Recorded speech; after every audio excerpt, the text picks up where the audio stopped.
QSO Today, episode 525, Jack Prindle, AB4WS. This episode of QSO Today is listener-sponsored. Only you can keep the QSO Today podcast coming to you every weekend since 2014, except for the period of time when I've been away. Please become a listener sponsor monthly or annually by clicking on the sponsors banner on the show notes page or at the top of the QSO Today website.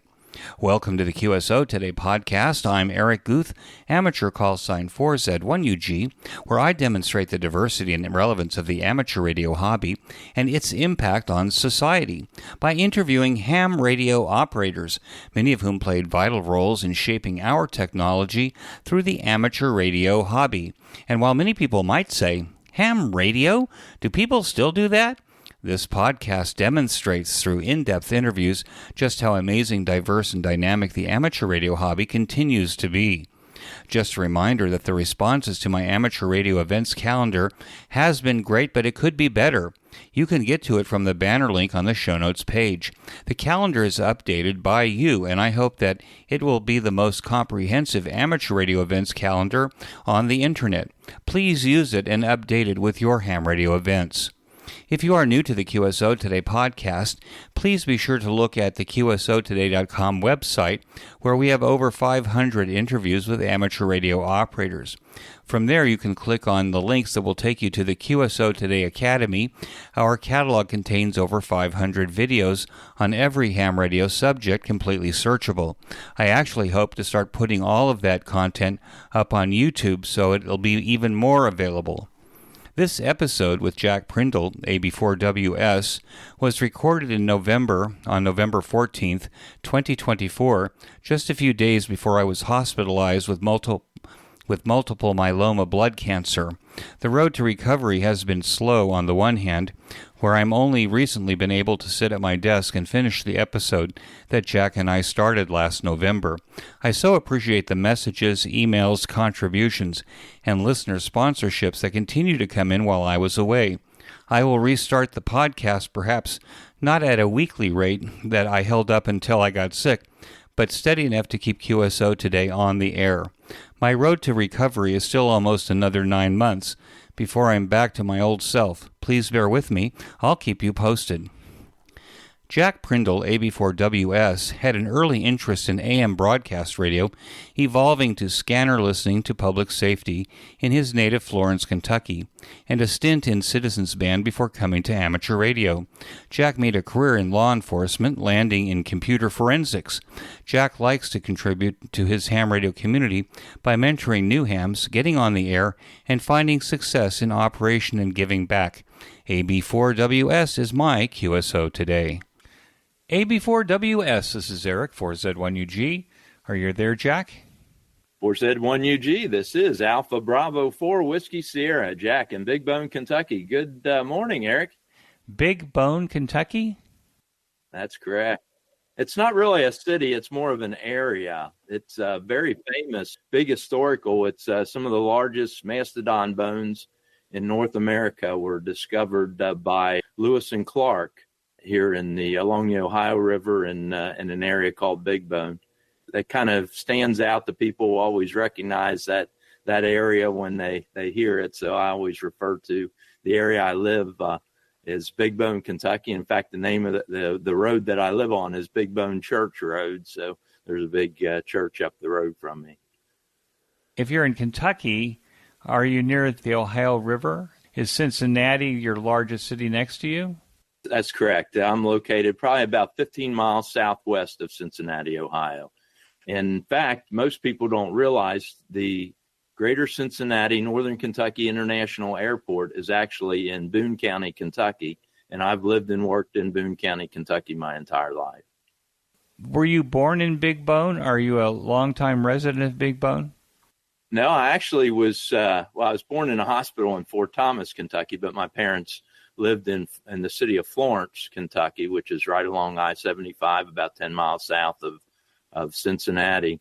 It's famous for the big water tower that says Florence Y'all on it. Ever seen pictures of that? And I was born and raised there and lived most of my life there until about 15 years ago when I I sold my house just outside the city of Florence and moved to Big Bone. I've got 11.5 acres down here, and just love it to death. A lot of work, but I love the location. I'll take a picture of your background, but you also must have a big enough lot for a big enough house to have a big enough ham shack that it's brilliantly lit with just about every kind of display, lighting, meter. I'm known for my gadgets. In fact, many times throughout my career, I was referred to as Inspector Gadget. You grew up in Florence, Kentucky. Were your parents also gadgeteers? Were they people that fixed their own stuff?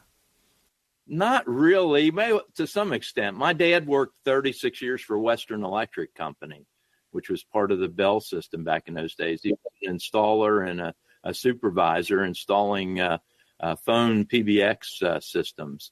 And so he was involved in electronics, and it always disappointed me that I could never get my dad involved in amateur radio when I became involved in amateur radio, because I always thought that it was a hobby that he would really, really enjoy, but he never did go that way. He kind of had an electrical background. In fact, before I was born, he kind of had a side business of fixing like TVs and so forth. And in fact, I still have his original tube tester, back in the days where televisions and radios had tubes in them, that he had a tube tester that he would use. And he got me started in electronics fairly early. Back in those days, the phone equipment had like a terminal block that reminded me of like a wire brush, a bunch of pieces of wire sticking up out of this material that was hard on the bottom. And I can remember at about 6 or 7 years old, him bringing some of those home and some wire and a soldering iron. And that's how I learned to solder, was soldering the wires on those little wire blocks like that. He would, when I didn't have school, he would take me. He was a supervisor then. He would take me to he always had the smaller PBX jobs all over northern Kentucky, and he would take me to the ones further south from where we lived. And so I grew up in those mechanical. Anybody that knows anything about the telephone central office buildings back in the 60s and 70s, a brick building, no windows, a door. You walk inside and you could hear the mechanical switching equipment going. And so I still, every time I see one of those buildings, which are now deprecated with the technology we have today, I still remember the sounds of those mechanical switches and seeing those wire blocks where everything was wired in and mechanically connected. I got a little bit of my start there. And of course, he was avid in me. About 7 or 8 years old, I built my first kit. It was a Radio Shack voltmeter, and I still have that today. And then I think the second kit I built was a little Radio Shack shortwave receiver. So kind of got a little bit of a start in electronics with my dad, but he never did get into the ham radio hobby.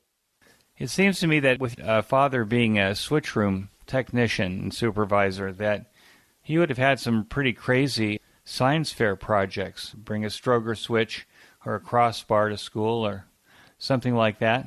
I don't think most people know how phones worked in those days. No. In fact, I still have, after him and my mom have passed, I still have one of the stick type phones upstairs. And I still, on my long list of to-do list is to get that thing operational on the real telephone network, if I can. But he's got that, and he had a 1934 portable typewriter that he used to type everything out on, and I still have that as well. But it's interesting, the different technologies. But I never was into, I was kind of quiet in school, never really did. I don't ever remember bringing anything exotic or interesting to school. How did you become interested in amateur radio? You had this interest in electronics that your father developed in you, but where did you hear about amateur radio? Well, it really wasn't as much amateur radio as a young kid. I can remember I had a little black 9-volt battery operated transistor radio, and I just was amazed. I can remember it seemed like Sunday nights I would take that at night and tune that, and I could pick up like Boston Bruins hockey games from a station in Massachusetts here in Florence, Kentucky. And I just was amazed by all the stations and stuff I could hear on that. And so that kind of propelled my interest.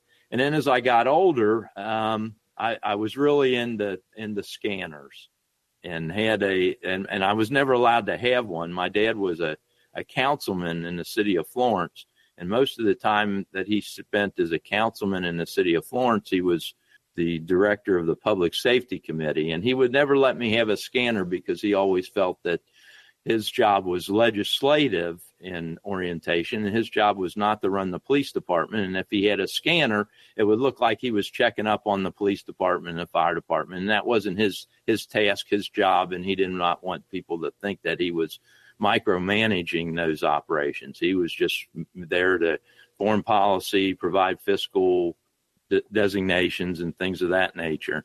So it wasn't until after he got off of council that he would let me have a receiver. By that time I was probably 8th grade, 9th grade, and I had a little realistic tunable radio that it was so wide banded that I could hear several of the local police departments in northern Kentucky all at the same time. And I'd sit there and listen to them, carry that thing around with me all the time, and really got into that. And of course, about that time was the growth of citizen span radio in the United States as well. And both myself and my younger brother both got CBs and had them. And it wasn't really until I graduated high school that I was introduced to amateur radio, and really started my whole trek in the amateur radio world. If you're talking scanners in those days, what was that, the 60s? Yeah. Like I said, at that time, most of them were crystal controlled, and I just had a little tunable receiver. Was the first one. And then when Bearcat, which is now Uniden, came out with their very first programmable receiver, it was a scanner. It was a Bearcat BC101. It was programmable 16 channel, and you programmed it by putting up and down the 16 LED switches on the front of it to program each. There was a little book you had. You look up the frequency in the book and, zeros and ones and so forth to do it. And that was the first scanner I ever had. And since that time, I probably had, probably 100 scanners since then of various types.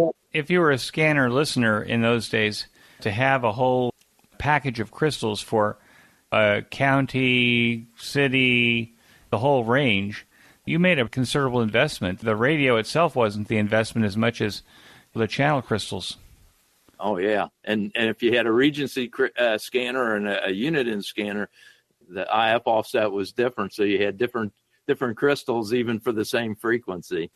You have even the latest scanners today. The last scanner I had was a Bearcat 210. So that's maybe 40 plus years ago. Still have one of those operational in my living room. Oh, do you really? It was pretty cool. And you could program it from a keyboard, but, one of the things was you had to find a list of all the frequencies, and I'm assuming that there were some kinds of lists that you could get the frequencies on, but then you had to program all those in by hand. That was actually also a big deal. What do people that are using scanners now do? Well, today it's a much different world. Most of the public safety, at least in this country, has went from analog, although there is still some analog public safety stuff out there, over to P25 digital trunk systems. And in northern Kentucky, about 4 years ago or 5 years ago, the three northern Kentucky counties of Boone, Kenton, and Campbell County all got together and put up a northern Kentucky P25 Phase 2 trunked radio system. And, of course, the modern scanners that are able to pick up that technology made by Uniden and Whistler. And Uniden, for example, with the scanner, it comes with a complete database, and they have a interface that you can update the scanner on a weekly basis as when they update it, to be able to put all of those systems in, because it's much more complicated than the days of just knowing the frequency and what the agency is. Now you got systems, you got frequencies, you got talk groups, you got various things. And so the scanner companies try to make that easier for people in which they provide the database, and you just select out the agency or the organization that you want to listen to, and you can make that into a favorites list and listen to it that way. Although there's still some old school people like myself and that are still around that, go hunting and find those non-listed or non-published talk groups or whatever on different systems to listen to. But back in the day, Radio Shack had a book, a frequency list, and that's how you did it again. And then there was a group here that started in southwestern Ohio called the Monix Group that I was involved in from the beginning. And it was a group of scanner listeners and radio listeners, not just scanner, but shortwave listeners and so forth. They got together and compiled a list. And of course, back in those days was the dial-up BBS days. And so had a text document that you could download from a dial-up a bulletin board system to get those frequencies and enter it in. But the world constantly changes, and of course the methodology and how we accomplish that and how we do that constantly changes today as well. Public safety and police and everything went to first trunk systems and digital systems. Is there something in the law that said that the general public has to have the ability to receive those things for whatever reason? It varies from jurisdiction to jurisdiction. In fact, the big argument now is a lot of places are going to encryption, which in the United States, it's illegal to break the encryption or to listen to encrypted traffic unless you're privy to do so. And so a lot of agencies are going to encryption, and that's a big argument. Myself as a former police officer for 36 and a half years. And then when I was in college, I was an emergency medical technician.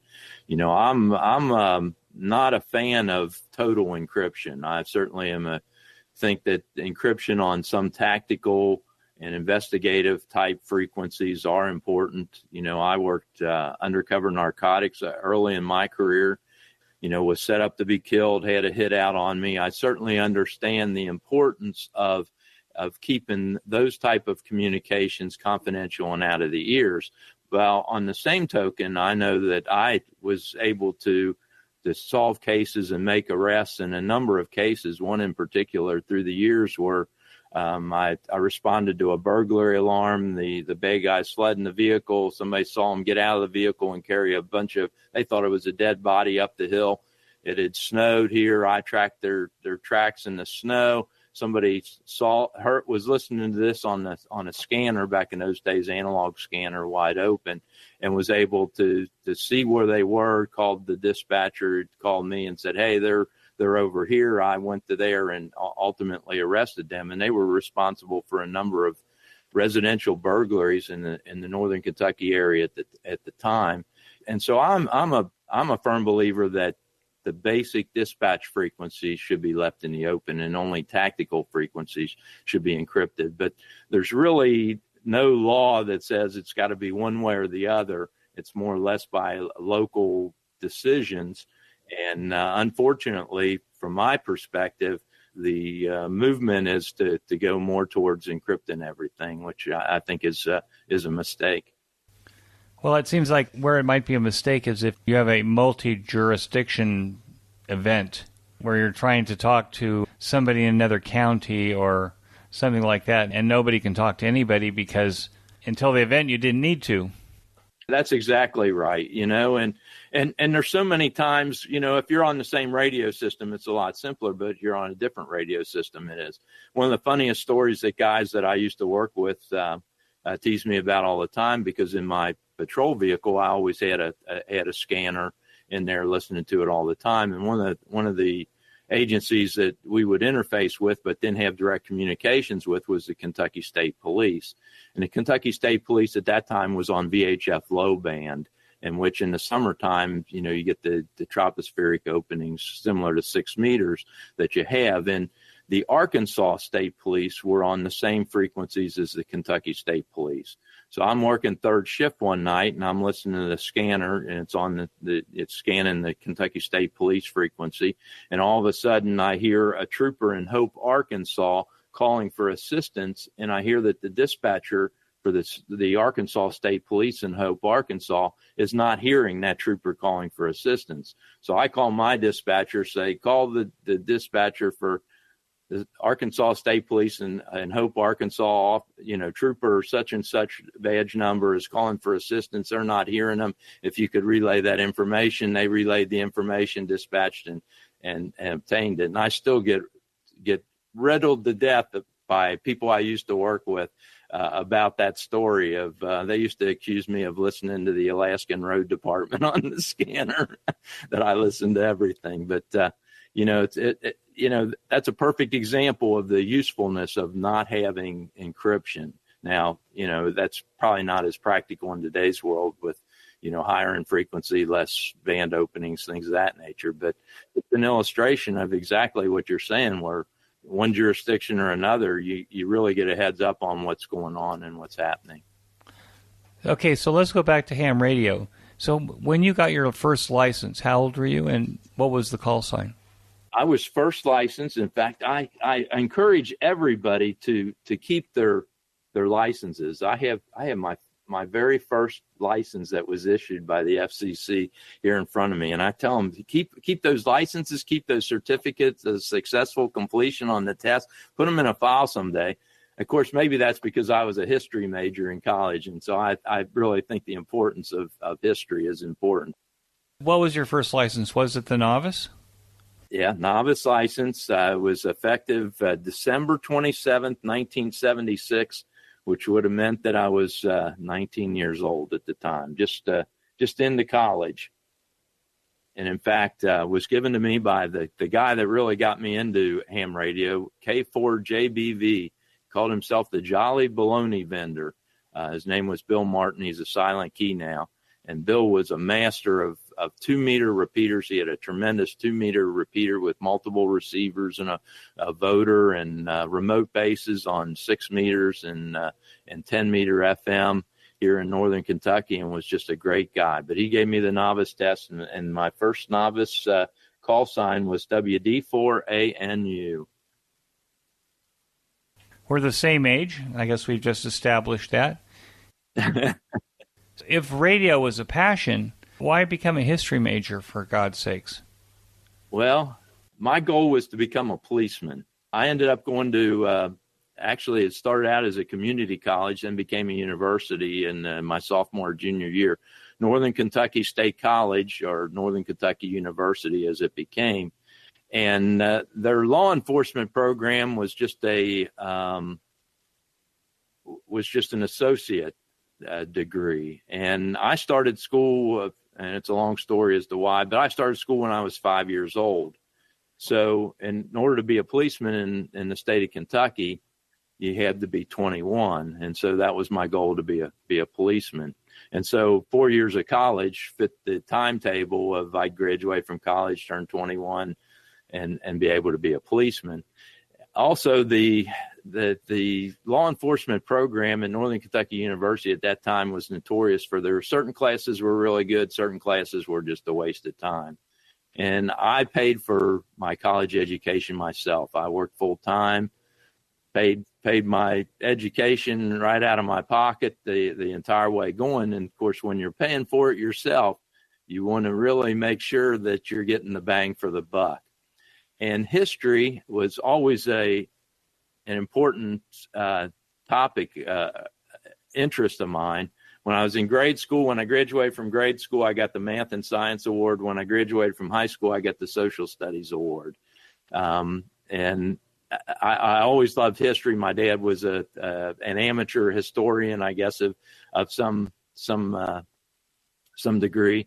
And so when I looked at all the majors, majoring in history was the least restrictive, in which I could pick the courses that I wanted to take. So as a history major, and I minored in political science, I probably am one of the few history majors you've ever seen that took 3 semesters of calculus, took a lot of sociology, psychology, all the things that I felt that would help me in my career as a law enforcement officer. And so that's kind of the path that I went down. And I never really regretted it. I had one instructor in college in particular that I loved his classes, because instead of teaching rudimentary, dates and times and events types things, he taught what I consider to be more important, that being what I call social history. In other words, this World War I occurred because of all these social and cultural events that were happening in the world that kind of spawned themselves into these situations that created these events. And I find that to be more important. And I find that to be, quite frankly, one of the problems with the world today is that we don't look at things that way, and we keep repeating the same mistakes over and over again on a worldwide level, instead of seeing where we've been, how we got to where we are, and not going back and keep chasing our tail, in a big circle. You did your history degree, and then you went to the police academy, and you worked your way up the ranks? Yeah, well, when I graduated from high school, I wanted to do something. I knew I had the test taking and the educational ability to get on, but I figured I needed to show somebody that I had the functional skills to be able to do it. So at that time, my mom and dad owned a store, a craft store, that all of us 4 kids all worked full time in the store and paid our own way through parochial grade school and parochial high school, and ultimately college. And we in the store, we had people come in who were, at the time, the what was called the Rescue Squad in Florence, Kentucky, which was a volunteer EMS ambulance service at the time that was created, in the early 70s.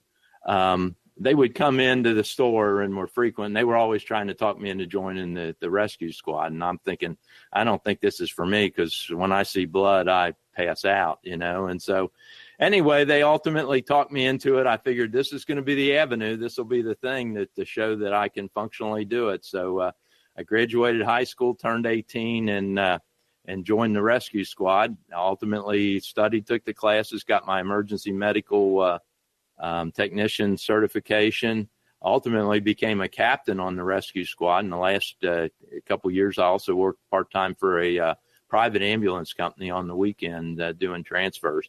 And it was a very educational experience, really. Here I am, I think my sixth run ever, there was a shooting. A guy was shot in the head.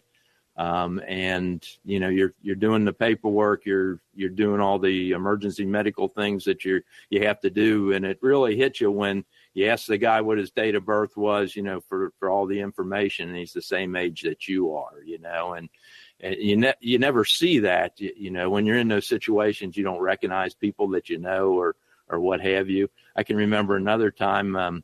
It was a motorcycle accident. This motorcycle got hit by a car, a T-bone accident, and Bailey fractured legs, and we took him to the trauma center in Cincinnati.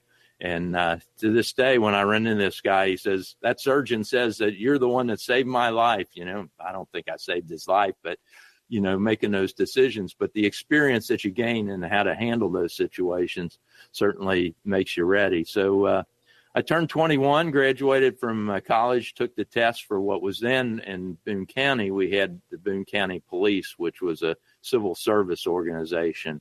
And so I took the test for the county police, scored first on the test, and was hired and was sworn in on October the 9th, 1979 as a county policeman. And I certainly enjoyed a career in law enforcement with that. Not saying that every day was perfect and every incident you saw was perfect, but there was never a day that I could ever remember that I regretted going to work. And was fortunate enough to do just about every job there is in law enforcement, with the exception of the top job. Was never the chief, but worked my way up in rank and did a variety of tasks. And I was the first college graduate that was hired and stayed on with the police department. And of course, I was the 15th county policeman, which was really small at that time. And Boone County always was one of the fastest growing highest per capita income in the state of Kentucky. And when I retired, in 2001, they merged the county police and the sheriff's department. There's kind of a difference between the two, but ultimately they merged the two together. I retired, there was 160. Now there's over 200. So I kind of feel like I grew up with the whole organization, added to the professionalism of the organization, and certainly added to some of the more technical things that the organization did through some of the interests and things that I had, with the computerization, with use of video cameras, training, accident reconstruction, and ultimately the last 15 years I did computer forensics, examining computers, collecting information and evidence from computers, and ultimately cell phones, tablets, all kinds of electronic devices. So that really felt that I contributed to the whole growth, and kind of myself grew up within that environment as the organization grew up. When you were doing this detective work on computers, what did you find was the most common open door that these people would present to you when you were trying to get into their computer and take an inventory of whatever it was that they had there? To be quite honest with you, I am a firm believer that I never want to tell everybody what the secrets are to make my job more difficult. And even though I don't do the job anymore. Forgive me then for asking. Probably the biggest thing, on a very simple scale, is the fact that my experience, most, and we'll call them bad guys for lack of a better terminology, most bad guys think they're smarter than everybody else and they can do things that nobody will ever catch them at. And unfortunately, no matter how smart that they are, there's always something along the line in which they make a mistake and they don't consider, because there's really, in every equation, there's so many variables involved that it's impossible, I think, even the smartest person in the world to get all those variables correct. That's just my perception. I may be wrong. But probably the biggest thing was that, I can't tell you how many times where, people said, oh, there's nothing on there, and you go back in. Well, they deleted everything, but they didn't realize, basically the way that we did it was, the first thing we do is do a secure 100% image of their system, so we don't ever change the original evidence or the original device or data, and then do all our analysis from that image copy of the data, which is the exact zeros and ones copy of it. And of course, when you delete something, it's not deleted. It's still out there in a multiple number of different ways that are oftentimes relatively easy to recover. Again, depending on the systems. Now, you got to remember, I retired in February of 2015. And while I kind of keep up with it because I'm a computer hobbyist, which is my 50 million hobbies on the side, I'm not nearly as knowledgeable and adept at as what I was back when I was working, where, I literally kept every day, and that was one of the things I liked about doing it, is because every day the everything was changed. The technology was increasing so fast. The way the bad guys were using the technology, everything else was always a challenge to me. What were you doing in ham radio all this time? Now, you had the scanners, because you kind of established that you've had scanners all the way along the way. But how were you operating? When I was in college, I had the first license was a novice license. And, of course, that had to be renewed within 2 years or it dropped out. And, of course, I'm going to college full-time. I'm running on the squad full-time. I'm working in the store full-time. And so my time was extremely limited. I was one of the founding members of the Northern Kentucky University Amateur Radio Club. And we had a repeater on there. And at that time, because of my orientation, I really was interested primarily in VHF and UHF communications, but I was too busy to keep. So the license lapsed. So I waited until after I started as a policeman, got hired, got situated, and then went back through the whole process again, all 5 levels of amateur radio at that time. And again, I wasn't at that time interested in the CW or the Morse code, but I knew so many hams that got their technician license and then quit, and never advanced as a result of it. So I did not want to be one of those. So I was bound and determined I was going to keep taking the tests and studying and doing it. And so I retook the novice test again. Bill Martin, K4JBV, gave it to me again. Got through. He helped me through. Studied, got the technician, passed the general theory, and then of course I was hurdled with the CW, 13 words a minute, and I never could get the rhythm of the 13 words a minute. And of course, back in those days was before again the internet and all of the devices we have now to make it a little bit easier to learn that. But I ran across this DOS program that generated CW and random characters that you could program. And so I had tried like the ARRL's things, and my problem was I had a good memory. And I was finding that if I was taking the ARRL, I was writing down what the character was before I even heard the character because I could remember what it was. So I couldn't use anything that made any sense. I had to have random characters. So I got a 90-minute cassette tape, and I put random CW on both sides of it, 45 minutes to a side. And so I created a system where I had a legal pad, the tape recorder, and spent 20 minutes a session, 3 sessions a day for 6 weeks, went in and took the CW, and they gave the 20 word a minute test first. And I was listening to it at 25 words a minute on the tape that I made. Took the 20 word a minute test and passed it with flying colors, and then never did anything with CW for a period of time. So now I had the general, and so then I went and studied, got the Gordon West book for advanced and extra, studied the advanced really well, kind of looked through and reread the extra, went and took the advanced, aced it.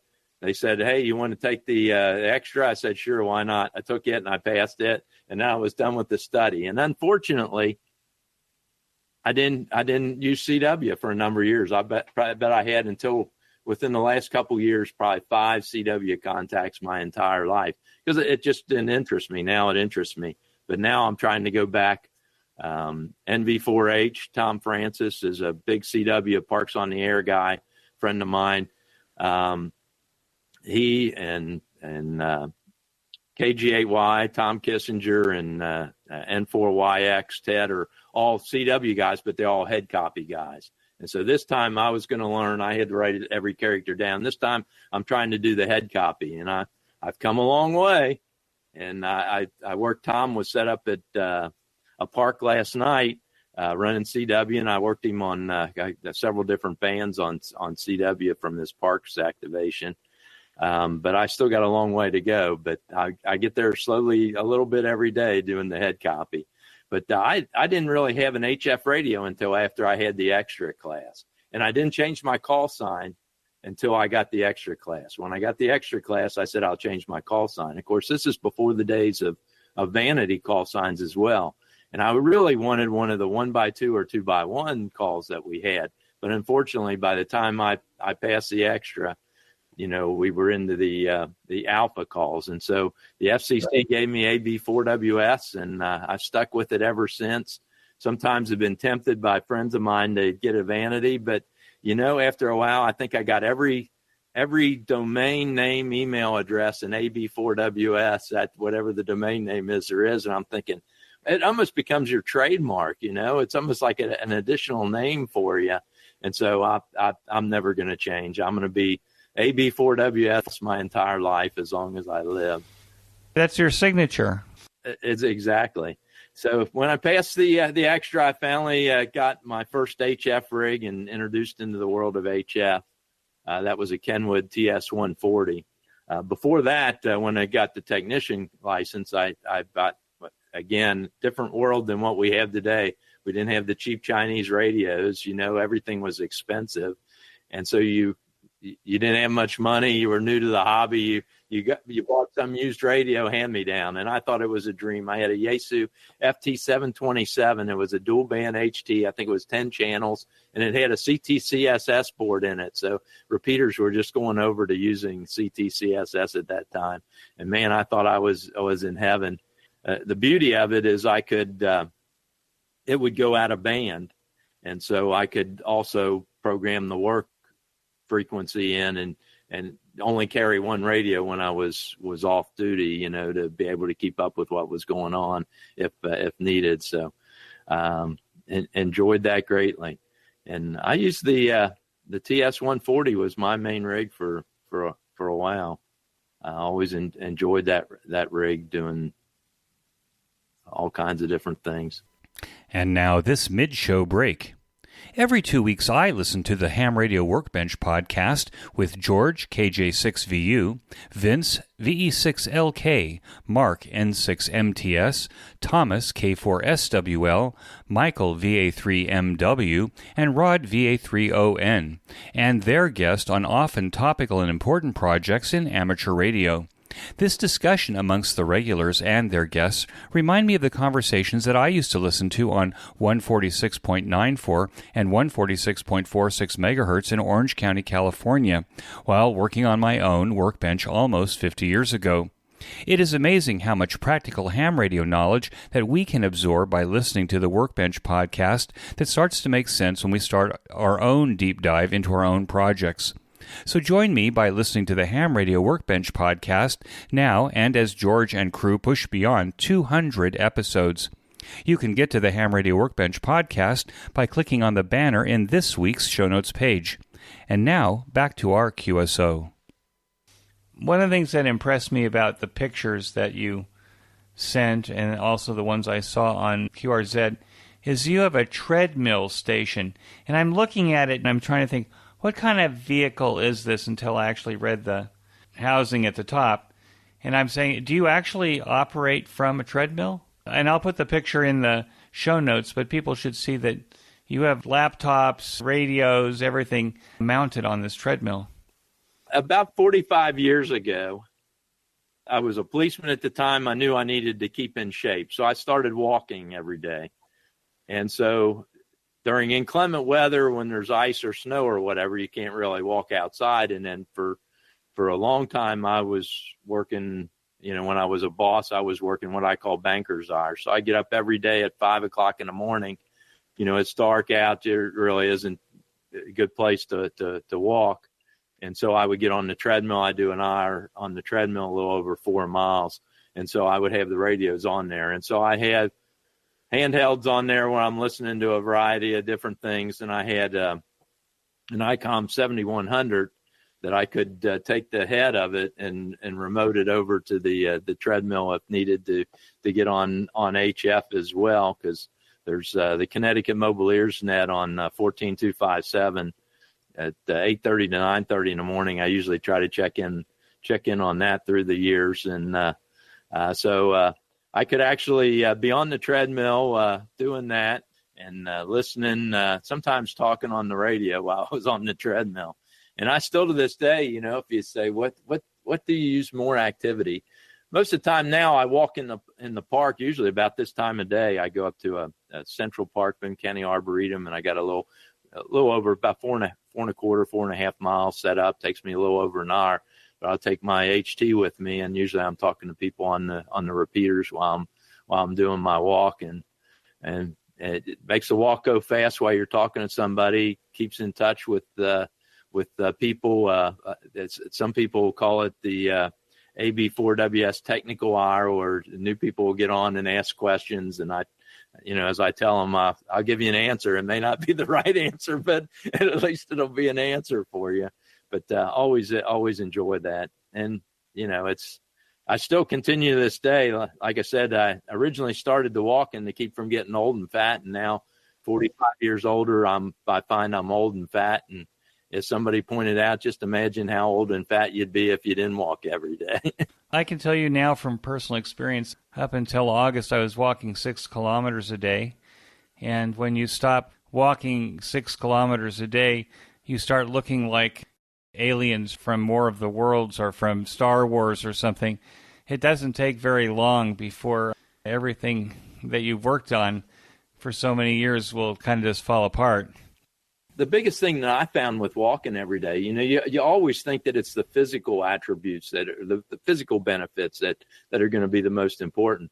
But I find it's the psychological benefits. Psychologically, if I miss a day for whatever reason, which is very rare, I almost feel sick. It's just unbelievable, the stress reduction and everything else. One of the other things after my divorce back in the 96, things I picked up on was country music, line, and couples dancing. And I just love it.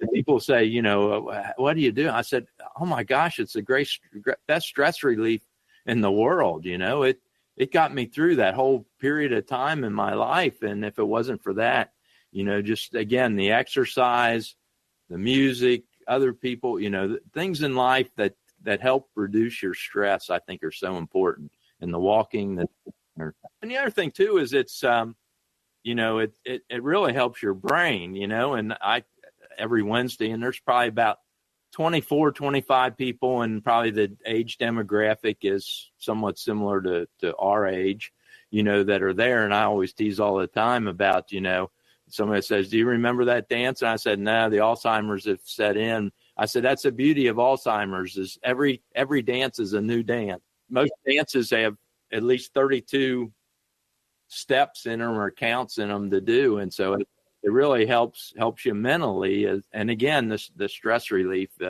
I find, very, very beneficial. You're a podcaster yourself, and you have the AB4WS radio show.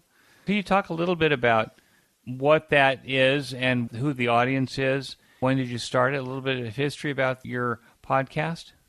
It's really kind of a funny story. I got an email from a guy that I didn't even know at the time, and he said, "Hey, it was called Amateur News Weekly. There was a guy who was a professional broadcaster that did that show, and he was looking for somebody to be the Greater Cincinnati, Kentucky correspondent for it." And he says in this email, he says, "I think you'd really like to do that." And of course, I never did anything like that, but I always thought one of my other careers that I would like to do would be to be a disc jockey, because I love music and obviously I like to talk. And so I thought, well, I'll look into that and see. And I thought, well, I have the technical skills, I know a little bit about audio and things of that nature. I can figure out the computers and so forth. I was still working at the time. And so I sent this guy an email and I said, hey, this is who I am. And I'm very transparent person. Everybody knows all the good and the bad and the ugly of everything I've ever done. But like we were talking before, that's just the way I am. That way there's no stress involved. Did I tell this person this and not that or whatever, It's open and honesty, and there's no skeletons in my closet. Everybody knows all the bad stuff. So there's everybody's garbage from walking on these walks all night in your closets. So anyway, I outlined, this is who I am. This is what I've done. This is my skill set. I've never done anything like this before in my life, but I did. And so he calls me up and spent what I would call a phone call that lasted about 3 hours, like an oral interview, and I answer all his questions. I perfectly honest and frank. I don't know whether I'm any good at this at all or whatever. And he says, well, I'll tell you what.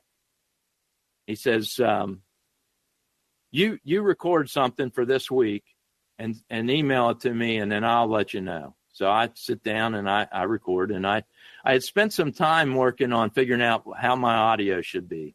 And I had done some research, and of course, I really wanted a Heil P40, microphone, because that's what all the cool kids have, and I couldn't afford that. So I did some research, and I found out that there was this little cheap USB mic on Amazon that I could buy for $30.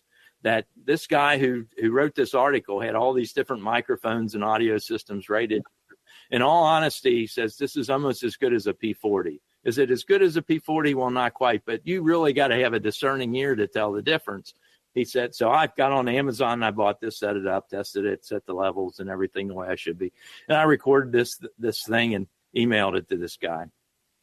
So this guy calls me up and says, oh my gosh, it's 10 minutes long. I only want 2 minutes. And I said, well, I'm not known for my brevity, as you can tell. Cut out whatever you want and whatever. He said, but man, this is fantastic. You've never done this before in your life? I said, no, that's the very first time. He says, oh, by the way, what are you using for audio? And so I told him, he says, can you send me the link for that? And so by the time I had sent him the link, it was up to like $60 on Amazon because I guess the word was getting out on it. I noticed immediately his audio got much better on the shows. But anyway, I sent stuff in to him for some period of time. And I guess I kind of got a little bit aggravated because a couple times he called me and said, hey, can you do a special on this and get it to me right away on this? And I would go and write the script, record it, send it to him. And then I'd listen to the show and it wasn't on there. He had taken what I had recorded and he recorded it himself and put on there. And he did that a couple times and that kind of disenfranchised me a little bit. And then I had learned later that he had gotten ill and was missing shows. And here I was spending all the time doing things and nobody was using it. And I didn't do this for myself. I do this for people that get information out of it. So friends of mine kept saying, man, you need to put this together as a podcast that you do yourself. And that way, you do it. So that's when I started the AB4WS radio show. I put a podcast out there. We used to have, when I was growing up as a kid, we used to have this local newspaper. It was called the Boone County Recorder. And basically it was local news and information and so forth. And so kind of what the AB4WS radio show is a podcast about ham radio events that's sort of like the town crier for Ohio, Kentucky, and Indiana. I kind of scour information and look at all the different things and put together information that I think would be interesting to ham radio operators in Ohio, Kentucky, and Indiana, and put that out in a weekly podcast. And as I tell people now, if I would have known then what I know now, I probably wouldn't be doing it because my sister, who's a school teacher, always told me 3 hours prep for every hour in the classroom. Well, I didn't listen. Yeah, she's right.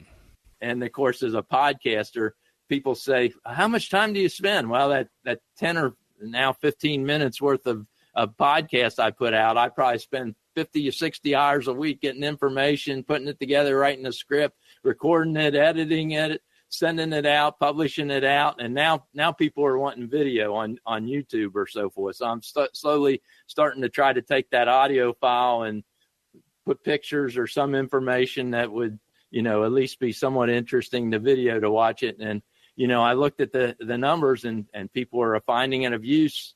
And like I say, I never monetized any part of it. I have a pension. I get Social Security. I'm not rich, but I live comfortably.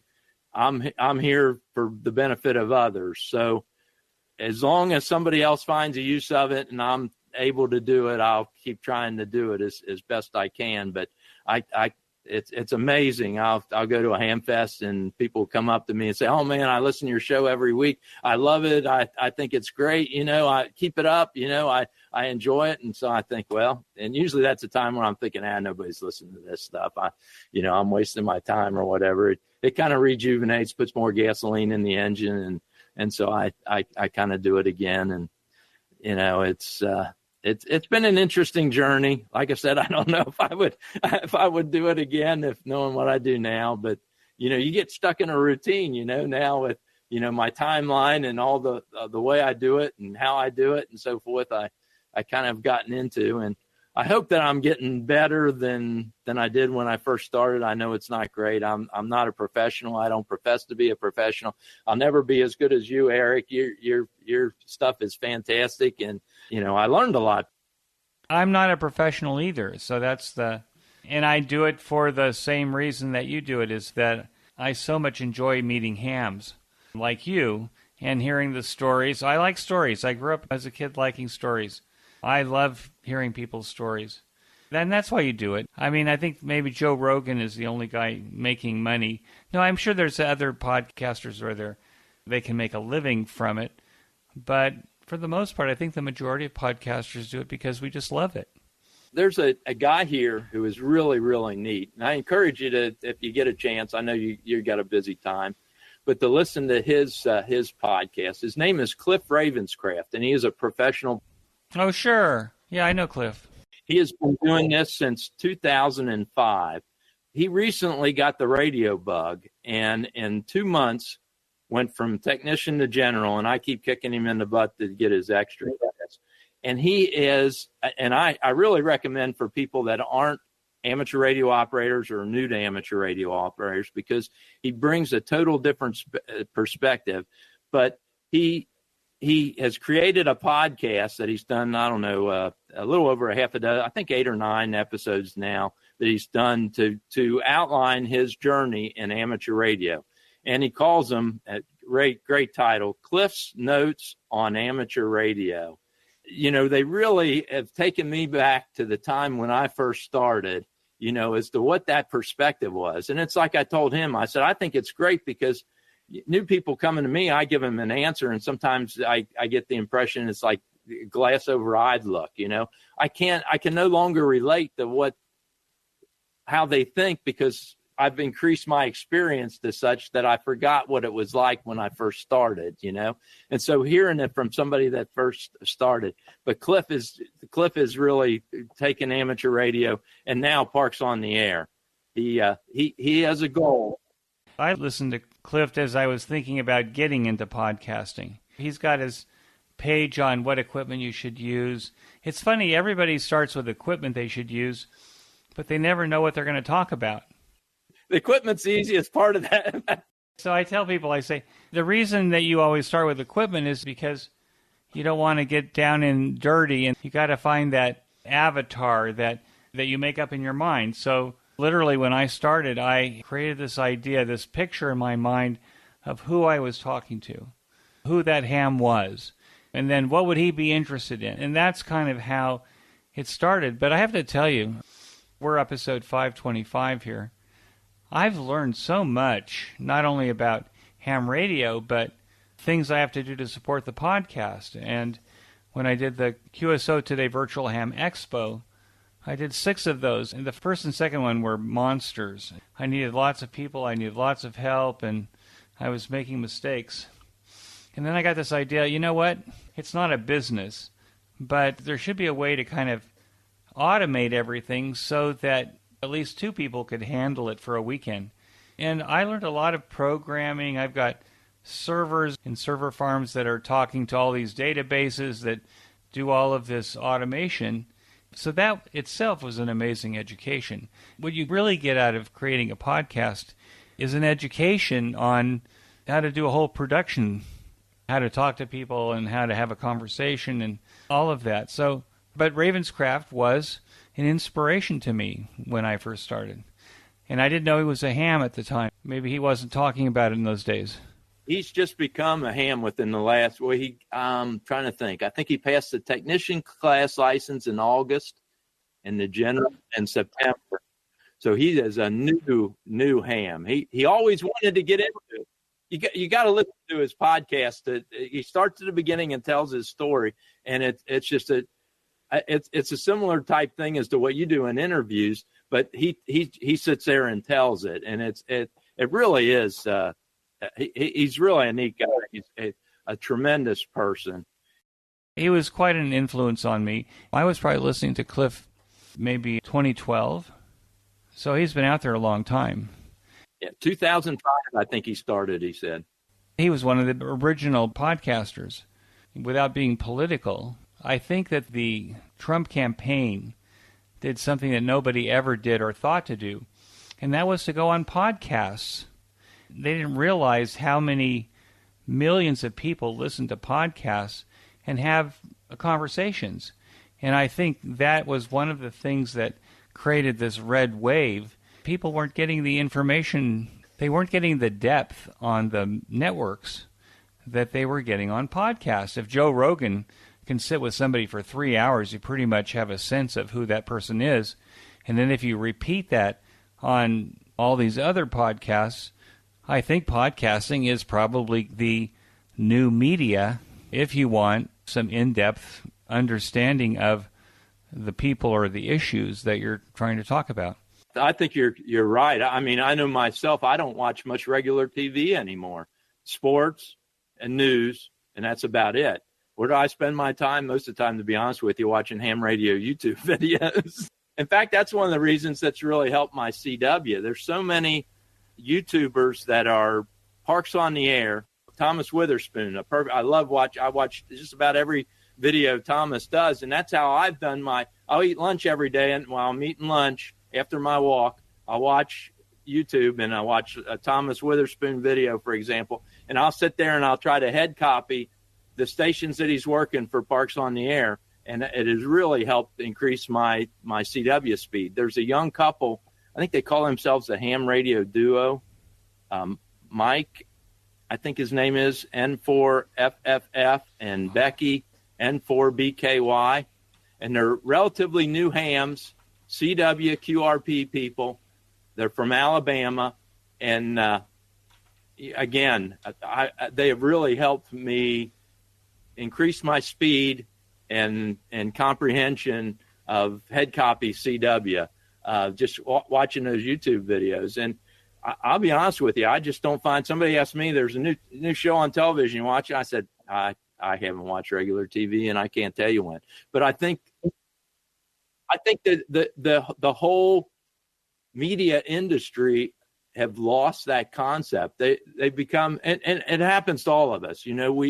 Reality is our perception, and their perception is so localized in the world and the people that they communicate with. They forget that there's a whole nother world out there of people that don't do the same things, don't think the same way, don't operate the same, aren't living the same way that they are. And especially young people. You look at most young people, many of them don't even have a TV. They consume media on a tablet or a smartphone, And so the whole world has really gone to the whole internet-based platform of podcasts or video casts or whatever you want to call them. I've been here in Israel now almost 25 years. It's because of the podcast. My wife will look at the news and all the stuff that's coming out of America, and you'd think that the entire country has anti-Semitic college gangs running around it.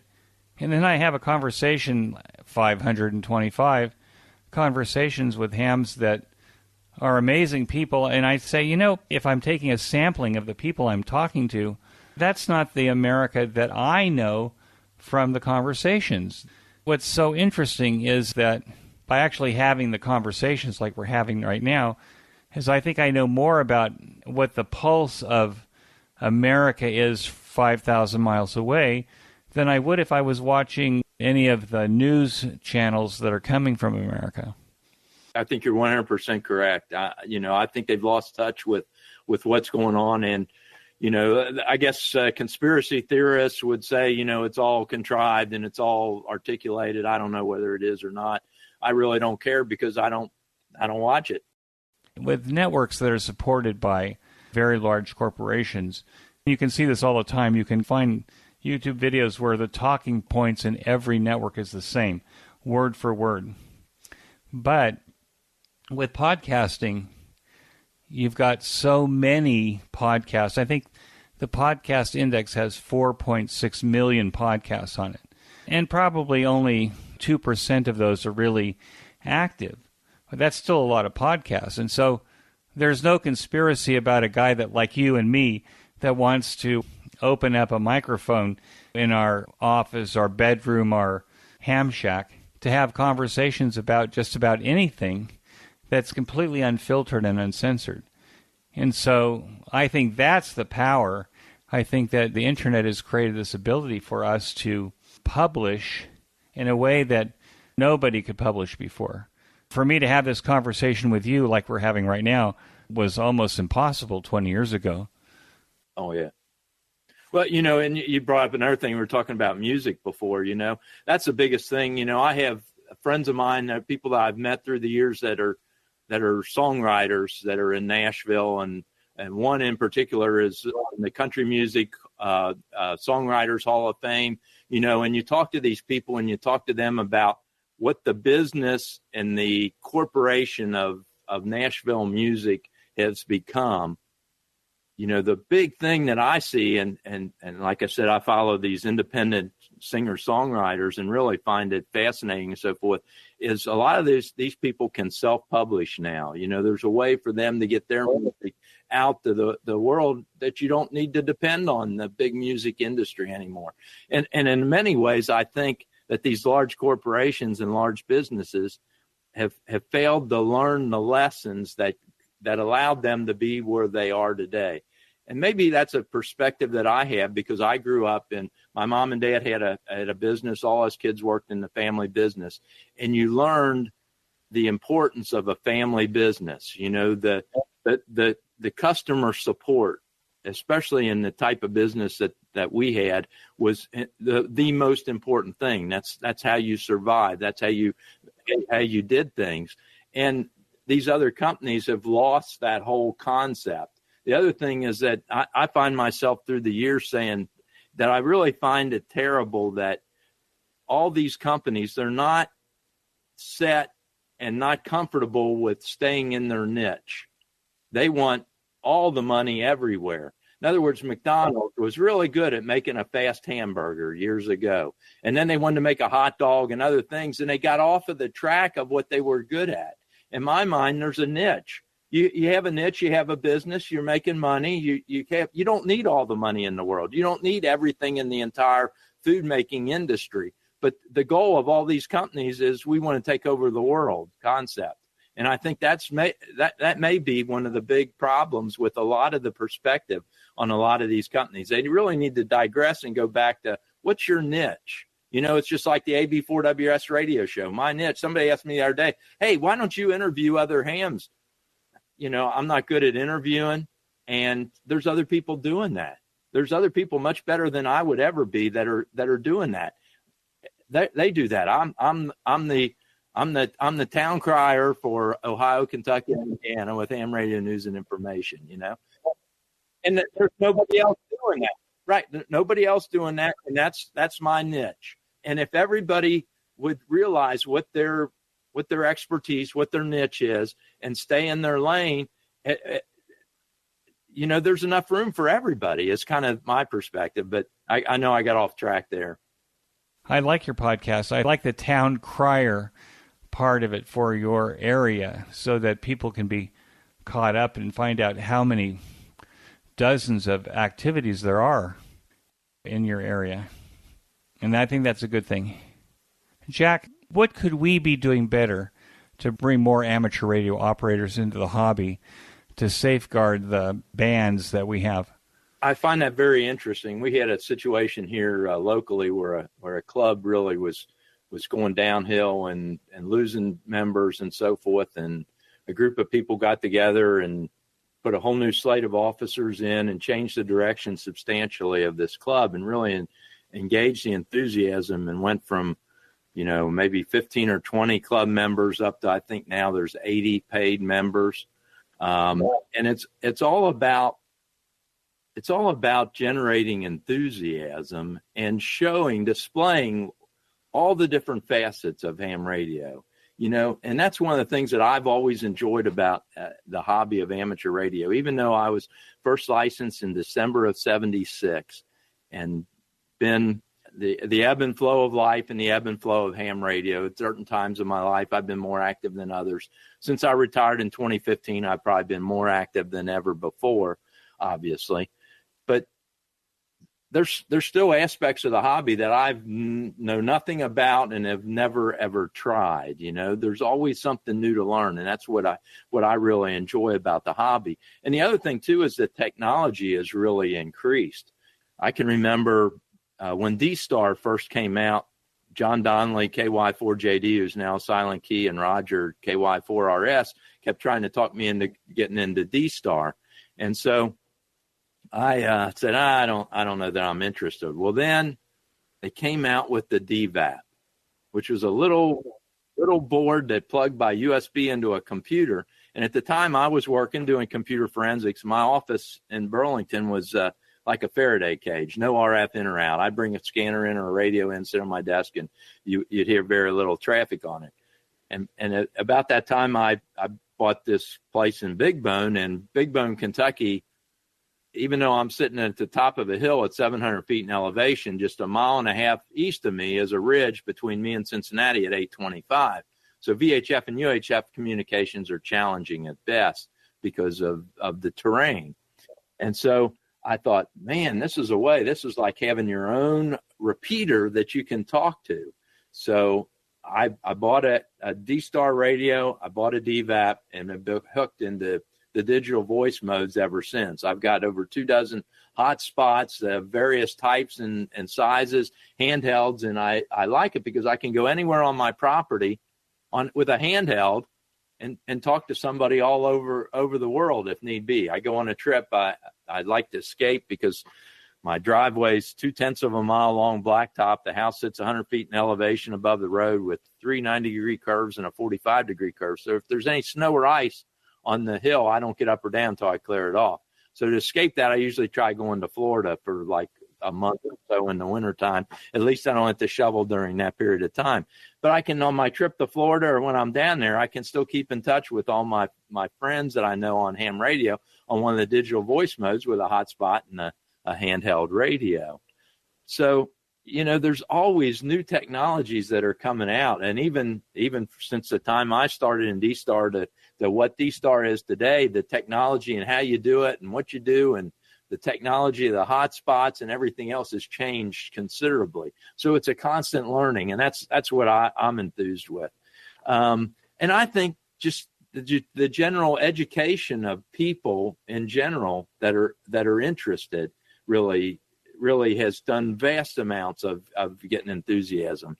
The club I spoke about had lost the ability to give tests some time ago, and one of the goals of this group of people that got together to transform the club, number one on the list was to give tests again. So we got a group of people, there are a number of us that have been VEs for some period of time, got a group together. We now got about a dozen VEs, and we're giving tests, and right now we're limited by the number of tablets that we have. We got 6 tablets, so we can only give 6 at a time.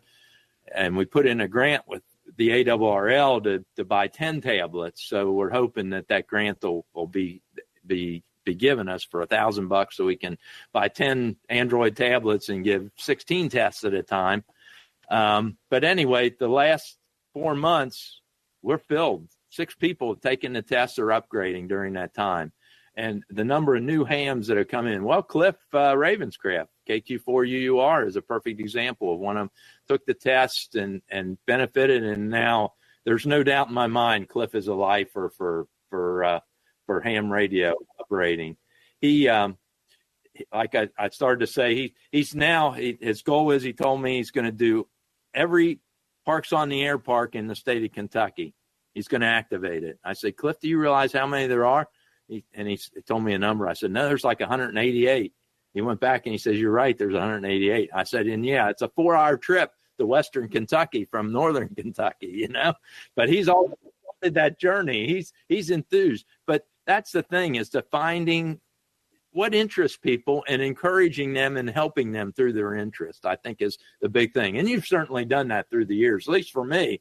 I can remember listening to episodes you did with Art Bell and Gordon West and Bob Hopp, and I mean, the information that they gave and what you learned about them was just like phenomenal. And you don't see that anywhere. All that information about them, you couldn't find anyplace else.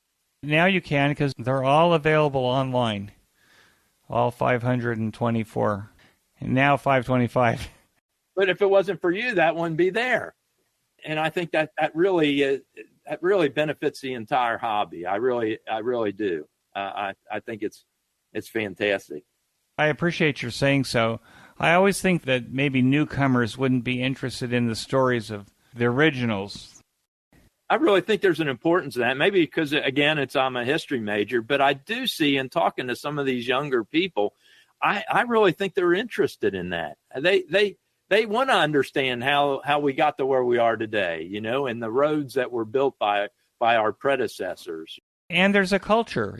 Exactly. Ham radio does have a culture. So it's easy if you listen to enough podcasts, mine or the others, and there's a lot of them, that you can actually get the lingo. I tell people that the way I learned a lot of what I knew as a kid was just listening on 2 meters while I'm sitting on my workbench building something, just listening to the conversation in the background. You learn terms like, SWR and quarter wave antenna, bird watt meter. So then you start putting it all together in your head and you go, oh, that's what he means. And then if you had the opportunity, you could pick up the microphone and ask if that's what he meant. If you can get beyond being a shy teenager who thinks you're going to be torn apart limb by limb because you're asking a stupid question. You pick up a great point there. A friend of mine, W4IOD, Odie, is down in Stamping Grounds, Kentucky. He always says, how do you eat an elephant? Well, if you try to eat it in one bite, you're going to choke. And he says you got to eat it one small bite, chew it up, consume that, and go on. And that's my favorite analogy to new hams. They'll start, want to learn everything about. No. You got to start slow. How do you eat an elephant? You just have to choose a limb. Then it doesn't matter which one. You just have to choose a limb, eat it one bite at a time. And each little thing you learn and you build upon. And I was the same way, listening to 2-meter repeaters. And that's sort of what I try to do when I'm on my walk, is answer questions of new people and so forth. And I answer that question not directly for the person that asks it, but I know that there's tons of people. I've had people come up to me and say, hey, I'm not a ham vet, but I listen to you every day while you're on your walk in Central Park, and I've learned so much. And it takes me back to the day when I was a kid listening on the scanner to there was a 2-meter repeater, one of the first 2-meter repeaters in Cincinnati that used to call it 11570 because it was before the days of PL tones. And so they had interference on the normal split, so the input was on 115, and the output was on 146.70, and that repeater had tremendous range. It was on top of one of the TV tires or something in Cincinnati, and I would listen to those guys, and it was one of the most popular repeaters. It was going almost all the time, and I would listen to that continuously. And just like you said, that's how I learned a lot, and it was one bite at a time. It really was. Do you have advice that you'd give for new or returning hams to the hobby? The world is never better today, in my mind. Just enjoy the hobby, get what you can afford, work your way up, learn the ropes, start out small, build on each thing, and spread the word, help somebody else. This is all about paying it forward.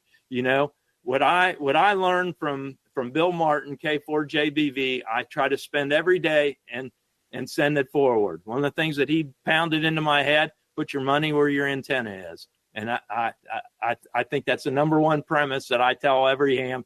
Put your money where your antenna is. The antenna is everything. The radio is secondary to it and all the other stuff. Is it a variable in it? Oh, yeah, most definitely. But put your money where your antenna is. Get that antenna as high up in the air. Get the best antenna that you can get. And it's all good. Well, Jack, I've run out of steam. And so I think I'm going to wish you a 73, but with a very warm thank you so much for joining me on the conversation. We have a lot in common. We've run some parallel tracks here in our lives. And I appreciate so much that you spent this time with QSO today. Well, I really appreciate it. I was so honored when I received your email inviting me to be a guest. I had to read it 3 times. I was like a kid at Christmas time because I followed you for so many years, and I certainly am not the same caliber as your other guests that you've had on. And I really feel honored that you sought me out, and I've enjoyed this tremendously, and again, very appreciative, and again, so honored to be a part of your show. Again, thank you so much. 73, Jack. Take care, and we'll talk again. 73. Thanks. That concludes this episode of QSO Today. Hope you enjoyed this QSO with Jack. Please be sure to check out the show notes that include links and information about the topics that we discussed. Go to www.qsotoday.com and put in AB4WS in the search box at the top of the page. You can sponsor the transcription of this episode or any of the previous episodes by clicking on the transcription button on every show notes page. The cost is $75 per episode, regardless of the length. We will quickly transcribe the episode and give you credit for your sponsorship. Please send us the call sign of the podcast to make sure that we transcribe what you want. Remember that QSO Today is value for value. Please support our project by making a donation or becoming a listener sponsor today. Use our Amazon link before shopping at Amazon, as we receive a small commission on your Amazon purchases. Subscribe to our mailing lists, both my blog and the podcast, and forward the messages to friends and family who would enjoy QSO Today content. Promote us on social media and give us a 5-star rating and reviews whenever you are asked. QSO Today is available on every podcast player and venue, including Apple Podcasts, YouTube, Spotify, and Podcasting 2.0. Get a Podcasting 2.0 player to make it easy to get your next episode as soon as we publish. My thanks to Ben Bresky, who, as the consummate artist, makes this host and his guests always sound brilliant. Ben also publishes a weekly Jewish history podcast. There is a link to that on the QSO Today homepage. Until next time, this is Eric for Z1UG 73. The QSO Today podcast is a product of KEG Media Inc., who is solely responsible for its content.